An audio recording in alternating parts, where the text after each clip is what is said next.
Good evening, everyone. Welcome to your Rangers review post-match reaction video after Rangers' comfortable 2-0 win over Aberdeen at Ibrox. A very cold Ibrox tonight. 2 first-half goals, 2 headers from corners. Connor Barron, or should we say Corner Baron. I'm not taking the credit for that.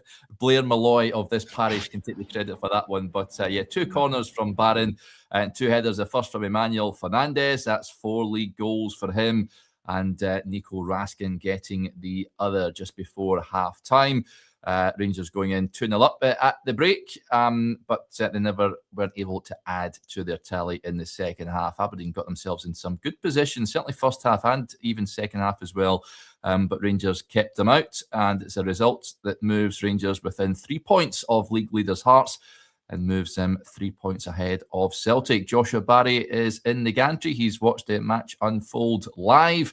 Joshua, how are we doing? You look a tad cold at the moment, but job done tonight.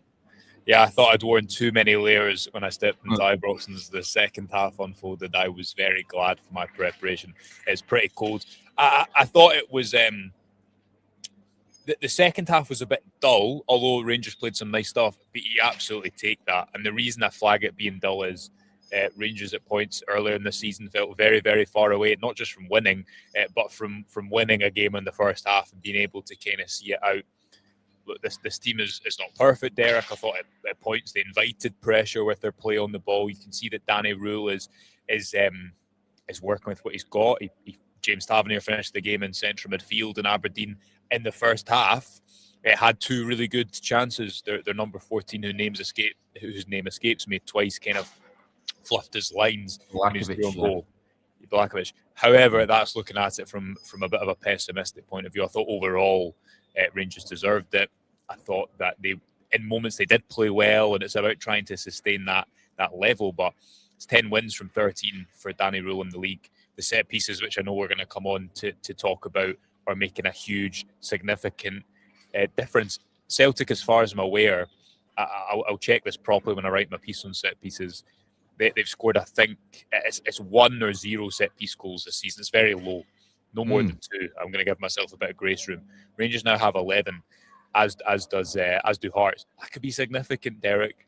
And this move to bring Scott Fry in, really, I think, is the narrative and storyline of tonight. Rangers scored twice from set pieces. It could have been more. And Danny Rule has been pragmatic. He's been sensible. He's not been too I guess, proud to make adaptations and not just go for the big picture at the start. Tonight was another example of that working pretty well, and he has Rangers in a really good position at the start of this new year. Yep.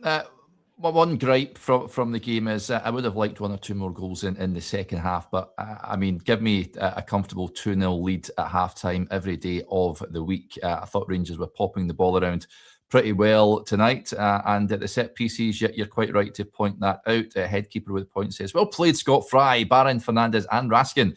Who'd have thought set play goals is a vitally important part of the game these days, and it's good to see that Scott Fry finally looks like he's earning his crust. 2 great goals, and we mentioned Connor Barron on the briefing this morning, Joshua. Myself and Johnny were saying he has to improve his dead ball delivery and work on his shooting, because I think he can finesse that. If he does that, then he can improve tenfold. I thought, incidentally, was man of the match tonight. Connor Barron, he was excellent.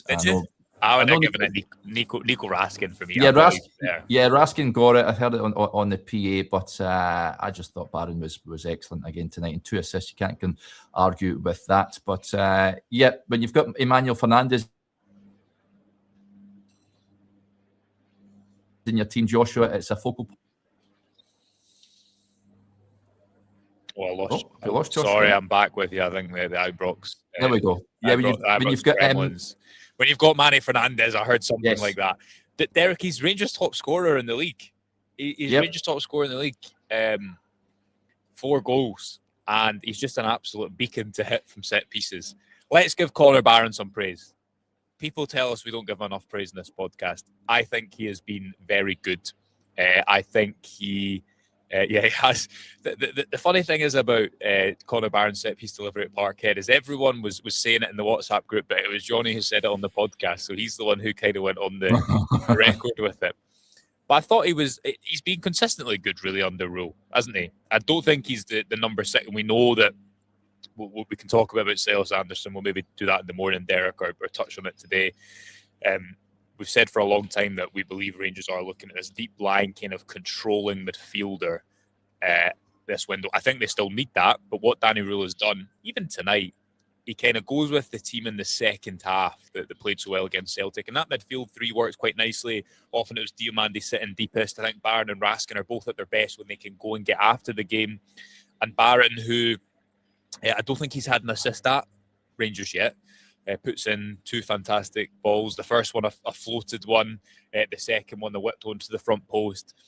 And that, to me, Derek, is what has impressed me about Rangers set pieces. I think Scott Fry's actually made quite a good impact from the start. Right, if you go back to Manny Fernandez's header, is the first corner of his set piece reign. Although I say that slightly tongue in cheek, or majorly tongue in cheek. That was a little bit different to what Rangers did the next game. Look at the header that Tello Asgard scores against St Mirren that comes from a short delivery. The biggest thing I think Rangers have added is variance, playing to their strengths and trying to target the opposition a bit tonight. You saw it with Mitov. He was weak in the air tonight. Rangers were able to exploit that. We know how good Manny Fernandez is. We also saw the Nico Raskin header at the front post, which has become a bit of a staple. So a really good night for the set piece coach Scott Fry, and I think a really good night for both Nico Raskin, but Conor Barron too. We should give him his due praise because I thought he was good. And I thought he was close to getting a goal. There was a couple of moments he had that shot that went just over the bar. He had a chance in the first half where I thought he could have got his shot away a little bit quicker. Hasn't scored for Rangers. Sure, it would have been nice for him to get that goal against his former club. But yeah, another good night for him. I'd have probably just given the man of the match to Nico Raskin because I thought he used the ball a lot better than he has in recent weeks. And it was for me, it was his. I think Barron's been quite consistently at that level. I thought this was Raskin going up a bit of a level compared to some of his recent performances. Yeah, maybe Barron's just saving his goal for Pittodrie on Sunday. Let's hope so, which will be a test for Rangers. As I mentioned earlier, that they got themselves in some decent positions at Aberdeen. We'll look at back in that and think maybe should have taken better care with the ball in the final third, and they might have got at least a goal, and it might have changed the outcome somewhat. I thought it was pretty telling that their sporting director was down in the dugout during the course of the game, giving. I'm not having that. There. I don't regard myself as a football dinosaur, but when I looked down, it was when the goal was about to be. Manny Fernandez's goal, and I think Aberdeen wanted chopped off, and I saw this guy going down. I thought, who's that? He's not dressed like one of the coaching staff. It was a sporting director. And I think sporting directors and technical directors, I think they should be more visible in terms of, I think they should be more accountable to speak to the media every, it's 3 to 6 months. They should be, how can you ask fans to get on board with a plan if you're not talking about it? To be fair to Kevin Thelwell, he did speak at points, didn't he? But yeah, I don't know if we'll see much more of that. The sporting director in the opposition dugout. That's a new one at Ibrox, I think. Well, if he wants to do that, I've seen him on the pitch at full time as well. Just stick him be the manager if you want to be the main man calling the shots. I can't imagine Peter Leven would have liked that, but there you go. I wonder if Aberdeen will have someone new in the dugout by the time that the game comes around on Sunday. A big hello to this lad here, Es Frances. Greetings from Chile. Let's go Rangers. So there you go. We're big in Chile now. So good to have you tuning in, sir. And big thank you to That UFO Podcast, who's kindly donated to the channel. He says, scrap the sponsors, man of the match, Barron or Fernandez all day. So that is who he goes for the man of the match. Lovely adulation that Yusuf Chamiti got as well, Josh. He never got his goal tonight, but I thought he worked hard and linked to play up pretty well. Used his strength, his physicality at points to hold off the Aberdeen players. And nice little moment when he was walking around the pitch and the Ibrox crowds were applauding him as he made his way off Bojan Miovski coming on for him. It's amazing the turnaround in him at this point in time. And what do you make of that? I thought Chris's read on it was brilliant today because it's the type of piece that just gives you a little bit more context and understanding of the move and the person behind the move. It's given me slight Cyril Dessers vibes, and that Cyril Dessers' start, I think, was even more acrimonious than Yusuf Chermiti's because he was so visible. I think the thing with Chermiti is he's actually not. He's still played, I think, under 90 minutes in the league, whereas Dessers at the start felt so far away from some of the moments that he did have, and the relationship that I think he eventually built up with a lot of the crowd. And in recent months, I didn't think you'd see that type of response to Chermiti coming off the pitch. I think you've got to give Rule a lot of credit because, he almost foresaw it in his press conference before the game at Parkhead. And part of the reason Chermiti is getting that response is because the large majority of the stadium was not in the away end at Parkhead, but was watching it on TV. So it was their opportunity to, I guess, thank Chermiti in person, if you like, for those two goals. But Rule said when he previewed that game, it would basically be a brilliant story for Chermiti if he could go and score. And I think you see someone who has had his confidence built up. The fact that Johnny said it rightly on the show this morning. I thought it was one of his better shouts that the John Suter moving into midfield.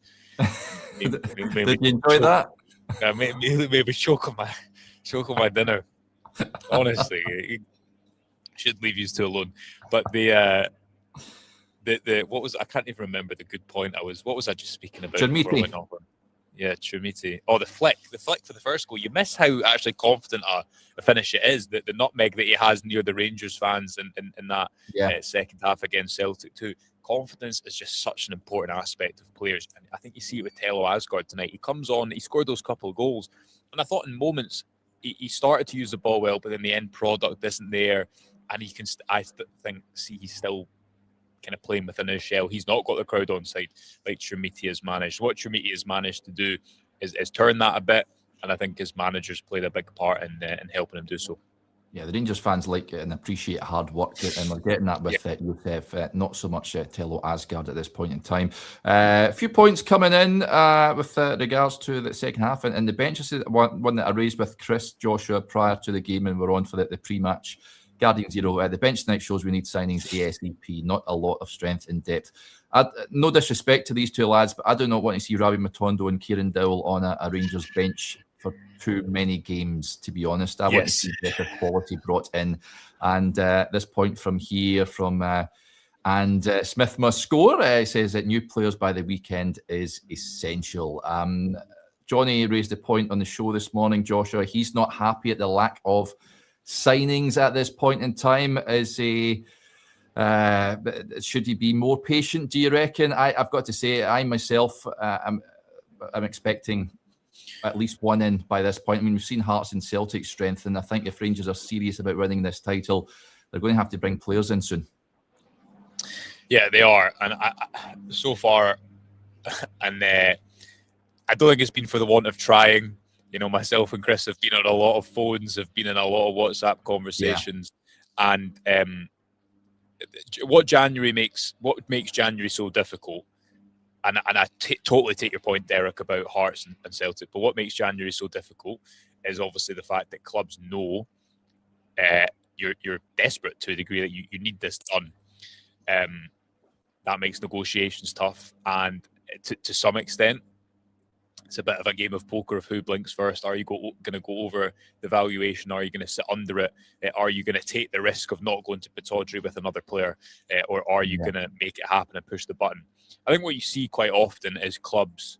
I don't like it when a club, and I'm not saying this is necessarily what is happening with Rangers, but I don't like it with a club when you see them wait to save a little bit of money, because a number of games could happen by that point, which have a material impact on the money you will make from where you finish in the league in the summer. We know that Rangers sacked their sporting director in December, and that has made an impact in the January window. We know that they've changed their head coach, and again, something that I've been picking up a little bit in conversations is there's also obviously a slight deviation in the style of player that they are looking at compared to the summer. Silas Anderson is an example of a player that, as we understand it, there's not a bid being made. He's on a long list. He's a player that Rangers like. In the summer, it was the recruitment was very targeted around the English market.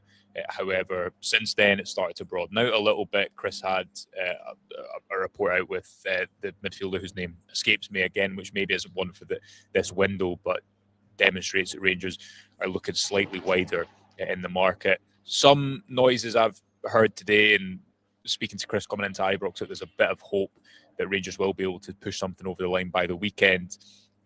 So as I said, I don't think it's for a want of trying, but I agree with you and Johnny that they're still in this position where even Danilo coming on playing in that number 10 position, I thought he was all right and he used the ball well enough. But there's not much depth. Rangers only really have three central midfielders at the moment, Derek, because Bailey Rice is injured, Joe Rothwell's out the picture and allowed to leave the club at this window. The likes of Nadim Barami and Danilo probably have an asking price, as we understand it, that if met, could see them move elsewhere. Rabbi Matondo and Kieran Dowell have been surplus to requirements for a while, but they're on not insignificant wages, and moving them out the door could be tricky.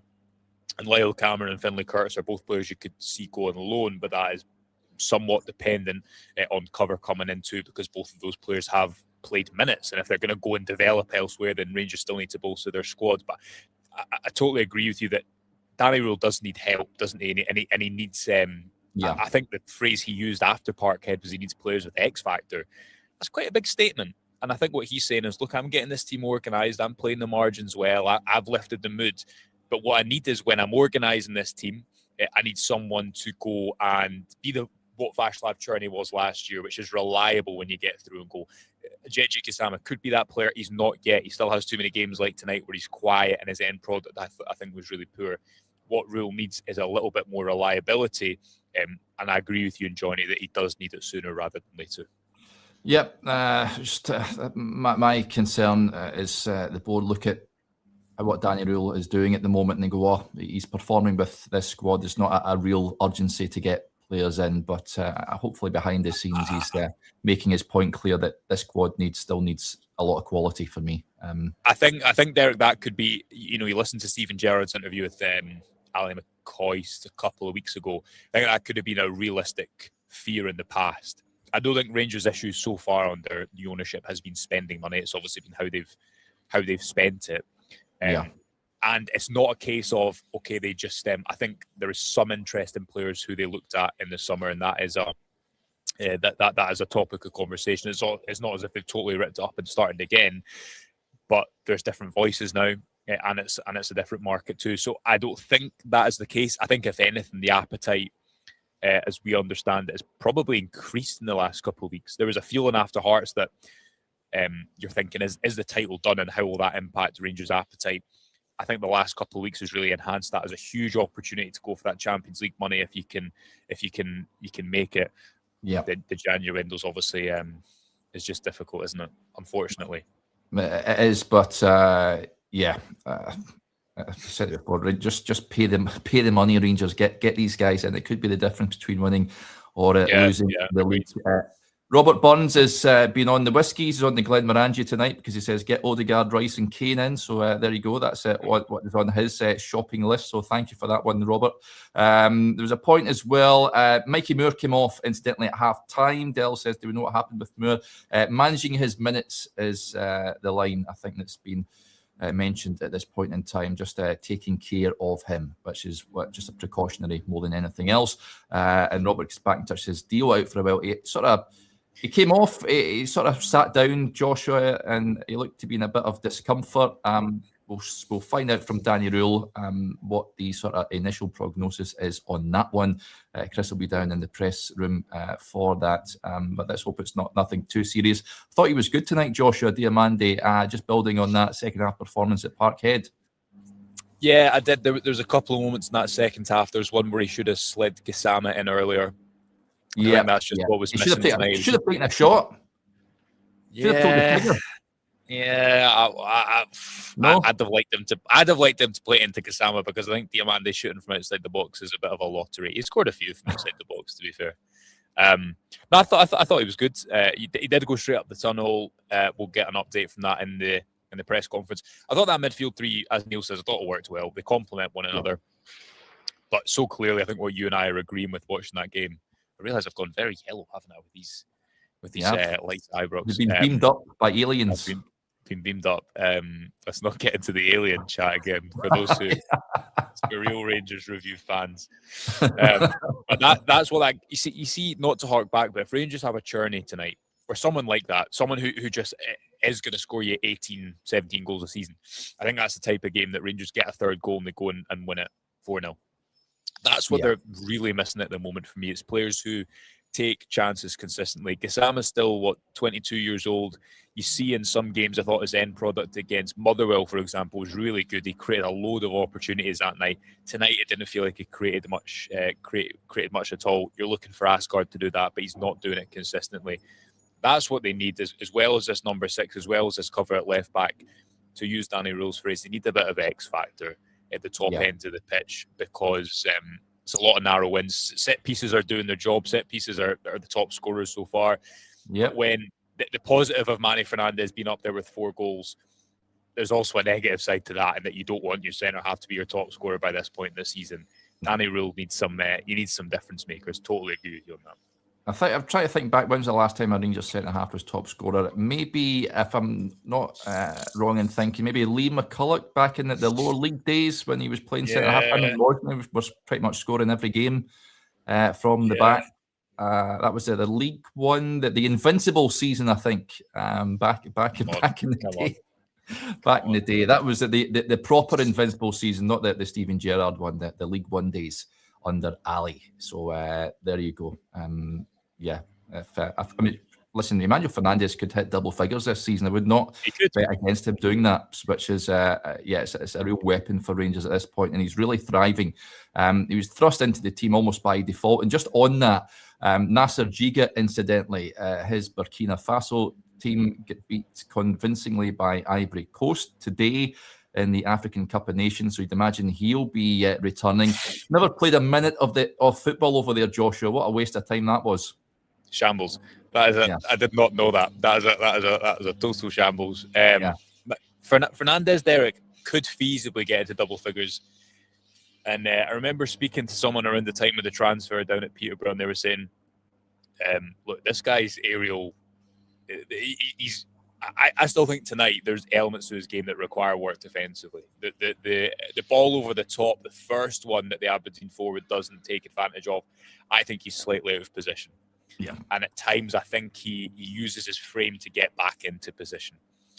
He's clearly not the finished product, but I think if you look at the kind of raw attributes, and this conversation I had with someone down the road was saying his aerial data, not just in terms of goals scored, but compared to the amount of headers he is winning, is really frightening and is right up there.